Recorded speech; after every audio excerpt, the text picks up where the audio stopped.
Mister light presence Malabar gold diamonds 14-ാം രാവിൽ ഇശൽ കഹാനി റൗണ്ടിൽ മനോഹരമായൊരു ഗാനവുമായി സൽമാനുൽ ഫാരിസ്.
സൽമാൻ, ഇതെന്താണ് ആകെ വിഷമിച്ചൊക്കെ നിൽക്കണേ? നല്ല അടിപൊളിയായിട്ട് പാടി അല്ലേ? നല്ലൊരു എന്താ പറയുക, ശരിക്കും ഞങ്ങൾക്ക് തന്നെ ഒരു എനർജി, പോസിറ്റീവ് എനർജി കിട്ടി. നല്ലൊരു സോങ് ആയിരുന്നു. ഓർക്കസ്ട്രയുടെ ഭാഗത്തു നിന്നാണെങ്കിലും കോറസ് ആണെങ്കിലും നല്ലൊരു സപ്പോർട്ട്. സൽമാൻ ശരിക്കും എൻജോയ് ചെയ്ത് പാടുന്ന പോലെ എനിക്ക് തോന്നി. എന്ത് തോന്നി പാടിയിട്ട്? കുഴപ്പമില്ലാന്ന് തോന്നി. ഓക്കെ, ഇനി ഇതാരും സെലക്ട് ചെയ്തതെന്ന്? ഇത് ഉമ്മയാണ് സെലക്ട് ചെയ്തത് അല്ലേ? ശരിക്കും പ്രാക്ടീസൊക്കെ ചെയ്തോ? ഓക്കെ, ഇത് ഒരു ചരിത്രമാണ് ഇതിലൂടെ പറയുന്നത് അല്ലേ? നമുക്കതിൻ്റെ ഡീറ്റെയിൽസ് ഫൈസൽ സാറിൻ്റെ മധുരമായ ശബ്ദത്തിലൂടെ കേൾക്കാം. ഫൈസൽ സാർ.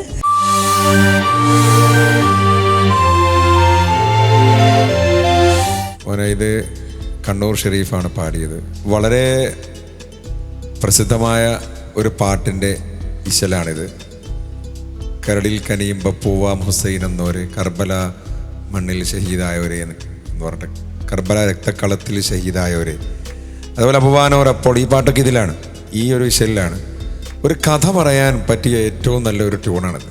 ഒരു കഥ പറയാൻ, അതാണ് ഈ ട്യൂൺ. അതിങ്ങനെ നമ്മളിങ്ങനെ കേട്ടുകൊണ്ടിരിക്കാം. നമുക്കങ്ങനെ അതിൻ്റെ കേൾക്കാനോ സുഖമുണ്ട്. അതിൻ്റെ ആ ടെമ്പോ ഒക്കെ വളരെ ഒരു പ്രത്യേക മൂഡാണ്. പിന്നെ ഇബ്രാഹിം നബിയുടെയും ഇസ്മായിൽ നബിയുടെയും ത്യാഗത്തിൻ്റെ കഥയൊക്കെ എല്ലാവർക്കും അറിയാം. മകനെ അറുക്കാൻ കൽപ്പിച്ചു. വയസ്സ് കാലത്തുണ്ടായ മകനെ അറുക്കാൻ കൽപ്പിച്ചു. അറുക്കാൻ സന്നദ്ധനായി. അപ്പോൾ ദൈവത്തിൻ്റെ അരുൾപ്പാട് ഈ പരീക്ഷണത്തിൽ വിജയിച്ചിരിക്കുന്നു എന്ന് പറഞ്ഞു. പിന്നീട് ഈ മകനെ മരുഭൂമിയിൽ ഉപേക്ഷിച്ചു പോവാൻ ദൈവകൽപ്പന ഉണ്ടാവുകയാണ്. ഹാജറ ബീവിയെയും മകനെയും ഉപേക്ഷിച്ചു പോവാൻ ദൈവകൽപ്പന ഉണ്ടാവുകയാണ്.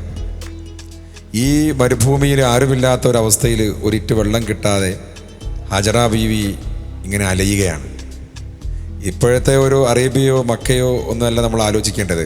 ആ കാലത്ത് മരുഭൂമിയിൽ ഒരു കെട്ടിടമില്ലാതെ ഈ കാണാത്ത എന്താ പറയുക, നോക്കത്താ ദൂരത്ത് മരുഭൂമി മാത്രമാണ്. മരങ്ങളൊന്നുമില്ലാത്ത അവസ്ഥയിൽ വെള്ളം കിട്ടാനായി രണ്ട് മലകൾക്കിടയിൽ ഹാജറ ബീവി ഓടുകയാണ്. അതാണ് സഫ മറുവ. ഇപ്പോൾ ഹജ്ജിന് പോകുന്ന ആളുകൾക്ക് സഫ മറവയിലുള്ള നടത്തം നിർബന്ധമാണ്.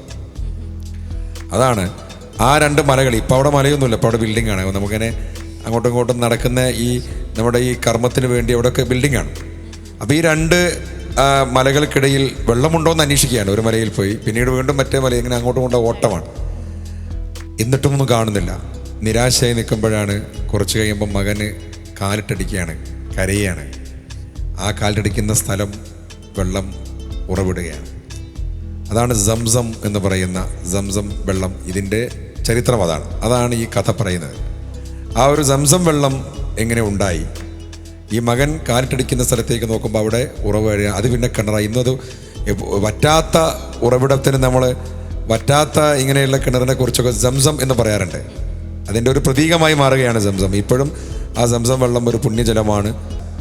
ഇപ്പോൾ സമാധാനമായോ? ആയോ?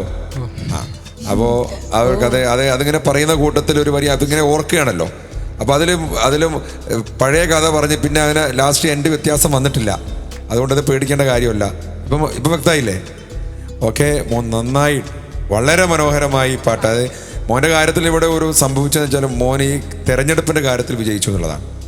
എനിക്ക് പാടാൻ പറ്റുന്നൊരു പാട്ട് തിരഞ്ഞെടുക്കുക എന്നുള്ളതിൽ മോൻ കുറച്ച് മുമ്പിലാണ്. ഇപ്പോൾ അടുത്ത കാലത്തായി അതെ, അതാണ് അതിൻ്റെ ഒരു ഏറ്റവും വലിയ കാര്യം കേട്ടോ. Okay, thank you Faisal sir. Shan sir. Salman ഞെട്ടിച്ചു. അസലായിട്ട് പാടി. പിന്നെ ഈ പറഞ്ഞ പോലെ സെക്കൻഡ് ഹാഫ് കഴിഞ്ഞപ്പോൾ ഈ വരികളുടെ ഒരിത് ആ മുഖത്ത് വന്നു. മാഷ് പറഞ്ഞ പോലെ അതിൻ്റെ മീനിങ് വൈസോ കണ്ടന്റ് വൈസോ വ്യത്യാസമൊന്നും വന്നില്ലെങ്കിലും മുഖത്ത് ആ ഒരു മാറ്റം വന്നു. ഡള്ളായി, പെട്ടെന്ന് ഡള്ളായി. പക്ഷെ ഞാൻ പറയുന്നു അതിൻ്റെ ഒന്നും ഒരു ആവശ്യമില്ല. കാരണം സൽമാൻ കസറി പാടിയിട്ടുണ്ട്. Very very good. അപ്പം ഈ റേഞ്ചിൽ തന്നെ പോട്ടെ. ഞാനിതിന് മുമ്പും പറഞ്ഞിട്ടുണ്ട്, ഒരു കണ്ടസ്റ്റന്റ് പാടിയപ്പോൾ അതിന് മുമ്പ് അവർ പാടിയ പാട്ട് നമ്മുടെ മനസ്സിൽ നിന്ന് പോകണം. അപ്പൊ പാടുന്നത് വേണം മനസ്സിൽ നിൽക്കാൻ. കഴിഞ്ഞ പ്രാവശ്യം സൽമാനോട് പറഞ്ഞായിരുന്നു ഞെട്ടിക്കണമെന്ന് അല്ലേ?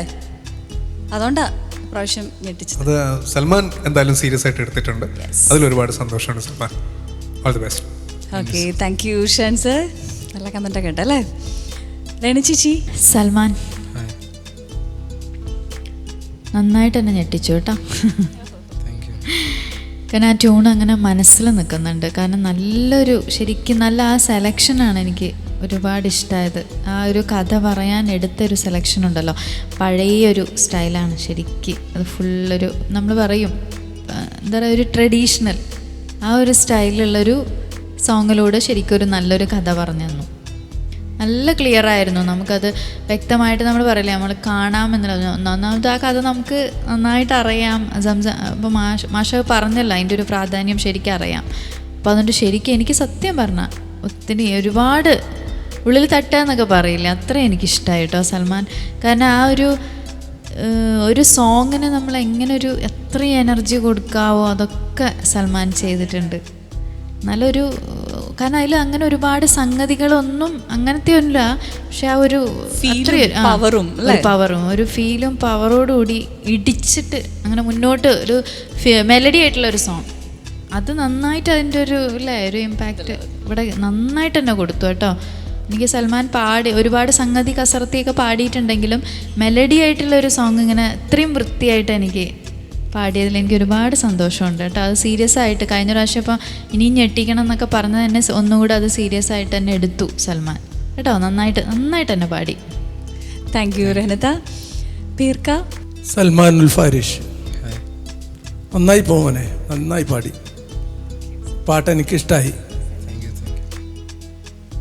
അബുവാനോടപ്പോൾ എന്നുള്ള ആ ട്യൂണാണ്. നന്നായി പാടി, വളരെ ഇഷ്ടമായി എനിക്ക്. Okay, thank you sir. Salman എല്ലാവരും ഒന്ന് ഞെട്ടിച്ചു അല്ലേ? സന്തോഷമായോ? ടെൻഷനൊക്കെ മാറിയപ്പോൾ? എല്ലാം മാറി അല്ലേ? ഇനി ഇപ്പോൾ 2 റൗണ്ട്സാണ് കഴിഞ്ഞത്. ഇഷൽ കഹാനി കഴിഞ്ഞു, ദെൻ ഇഷൽ പ്രിയോം കഴിഞ്ഞു. കഴിഞ്ഞ റൗണ്ടിൽ എത്ര മാർക്ക് സ്കോർ ചെയ്തു? 86.5 അല്ലേ? ഇതിൽ എന്തായാലും നല്ലൊരു മാർക്കൊക്കെ നമുക്ക് പ്രതീക്ഷിക്കാം. കുറച്ചൊക്കെ ഞെട്ടിച്ചിട്ടുണ്ടല്ലോ അല്ലേ? ചോദിക്കാം. ആരുടെ അടുത്താ ചോദിക്കണ്ടേ? പറഞ്ഞോ. ആരുടെ അടുത്തായാലും ഒരു പ്രശ്നമില്ല അല്ലേ? ഇനി അതിൻ്റെ പേരിൽ മാർക്ക് കുറയ്ക്കാൻ നിൽക്കണ്ടെന്നല്ലേ? നമുക്ക് ഫൈസൽ സാറിനെ തന്നെ സ്റ്റാർട്ട് ചെയ്യാം. ഫൈസൽ സാർ, ഒരു കാര്യം മറന്നുപോയി. സാധാരണ നമ്മൾ ഓർക്കസ്ട്ര ഇങ്ങനെ ഒരു വായന അങ്ങനെയല്ലോ, വായിക്കുമ്പോൾ അവർ ഈ കാര്യത്തിൽ അവർ വിദഗ്ധരാണ്. 1.5 അല്ല, അതിൻ്റെ അപ്പുറം തന്നെ വിദഗ്ധരാണ്. പക്ഷെ ഈ പാട്ട് ഇവർ ശരിക്കും ആസ്വദിച്ച്, ജയരാജും ഫൈസലും ഇങ്ങനെയാണ് വായിച്ചത്. ഞാനതിങ്ങനെ ഇവിടെ ഷാനോട് പറഞ്ഞു കൊടുത്തു, അവരറിയാതെ ഇങ്ങനെ ആടുന്നുണ്ട്. മറ്റു 3-4 പേർക്കും അത് പറ്റാത്തത് കൊണ്ടാണ്. ഏതായാലും അത് ഞാൻ ശരിക്കും ഇവിടെ ഞാൻ നോട്ട് ചെയ്ത് പറഞ്ഞു കൊടുത്തു. നിങ്ങൾ എൻജോയ് ചെയ്താണ്, അത് പ്രത്യേകം പറയണം. ഞാൻ 27 മാർക്ക്. 30-ൽ 27 mark. Thank you sir. Shan sir 27. 30-ൽ 27 മാർക്ക്. Thank you. രേണത 27. ഇനി പീർക്ക 10-ൽ എത്ര മാർക്കാണ് തരുന്നത് നോക്കാം. നന്നായി പാടിയത് കൊണ്ട് ഇതുവരെ ഞാൻ കൊടുത്തത് 8 മാർക്കാണ്. ഏറ്റവും കൂടിയ മാർക്ക് 9 മാർക്ക്. 10-ൽ 9 മാർക്ക്. നല്ലോണം പാടിയതിന് 9 മാർക്ക് തന്നു പീർക്ക അല്ലേ? അപ്പോൾ ഈ ഇഷൽ കഹാനി റൗണ്ടിൽ സൽമാൻ സ്കോർ ചെയ്തിരിക്കുന്നത് 100-ൽ 90 മാർക്ക് അല്ലേ?